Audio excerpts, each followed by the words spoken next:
મહત્વના સમાચાર સામે આવી રહ્યા છે। દુનિયામાં ફરી એકવાર ભારતનો ડંકો જોવા મળી રહ્યો છે।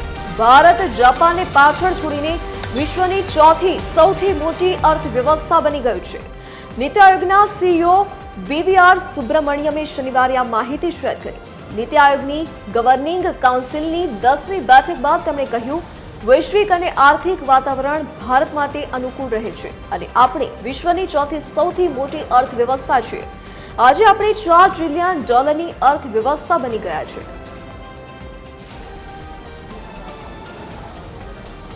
आज मुद्दे વધુ जानकारी સાથે સંવાદદાતા વૈભવ શ્રીવાસ્તવ ઓનલાइन पर जुड़ाई गया है। जी वैभव, क्या है जानकारी? बिल्कुल धरती, देखिए कल जो है नीति आयोग के गवर्नर काउंसिलिंग की जो 10वीं बैठक थी, उसमें जो है एक बड़ा खुलासा भी किया गया है। यानी जो नीति आयोग के सीईओ हैं बीवीआर सुब्रमण्यम, उन्होंने जानकारी दी कि भारत जो है जापान को छोड़ दिया, यानी भारत अब चौथी सबसे बड़ी इकोनॉमिक वाला देश बन गया। हालांकि अगर इससे पहले देखा जाए तो इससे पहले महज 3 ही देश आगे थे, जिसमें अमेरिका, चीन और जर्मनी थे। चौथे नंबर पे जापान था। लेकिन जिस तरह से कल एक बड़ा खुलासा किया नीति आयोग में, तो कहीं ना कहीं ये पूरे विश्व को हैरान करने वाला है। और अगर देखा जाए तो अभी जो इकोनॉमिक है भारत के, लगभग 4000 अरब डॉलर की इकोनॉमिक की अर्थव्यवस्था बन गई है। और लगातार देखा जा रहा है कि भारत किस तरह जो पूरे विश्व में अपना डंका बजवा रहा है। तो ऐसे स्थिति में लगातार भारत नई नई उपलब्धियों को हासिल कर रहा है। साथ ही साथ अगर देखा जाए तो भारत के इकोनॉमिक हथियारों को लेकर जो है काफी तेजी से बढ़ा है और आने वाले समय पे भारत की इकोनॉमिक और भी आगे बढ़ सकती है। धरती जी वैभव, भारत लगातार इकोनॉमी आगे बढ़ रहा है। पीएम का जो विजन था कहीं ना कहीं वो साकार होता हुआ दिख रहा है। बिल्कुल, देखिए जिस तरह से पीएम मोदी ने खुद भी कहा था कि 2047 तक जो है भारत जो है सबसे बड़े इकोनॉमिक वाला देश बन के उभरेगा।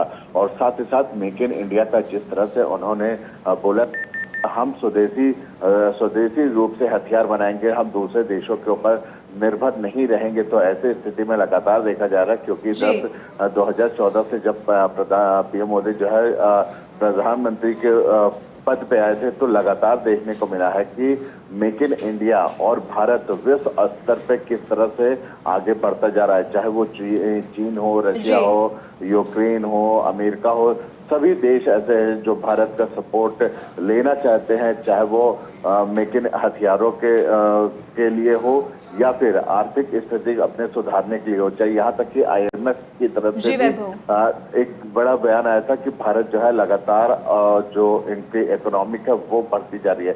तो ऐसे स्थिति में भारत के लिए एक बड़ी खबर निकल के सामने आ रही है और पूरा विश्व देख रहा है कि भारत मेक इन इंडिया के तहत और प्रधानमंत्री मोदी के तहत किस तरह से पूरा भारत देश भर में आगे निकलता जा रहा है। जी वैभव, जानकारी के लिए धन्यवाद।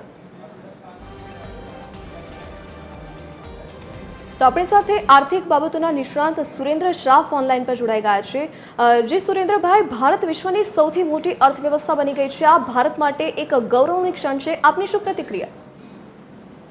ભારત વિશ્વની ચોથી અર્થતંત્ર બની રહ્યું છે, તે બદલ ખરેખર આપણા દરેકે ખૂબ જ ગર્વ હોવો જોઈએ। અને આમાં ખાસ કરીને પ્રધાનમંત્રી શ્રી નરેન્દ્ર મોદીજીએ જે રીતે છેલ્લા 10 વર્ષ 11 વર્ષમાં જે ભારતને ગાઈડ કર્યો છે, પહેલા ભારતમાં આ જ પ્રજા હતી, આ જ રિસોર્સિસ હતા, પણ એને મોટિવેટ નતા કરવામાં આવતા।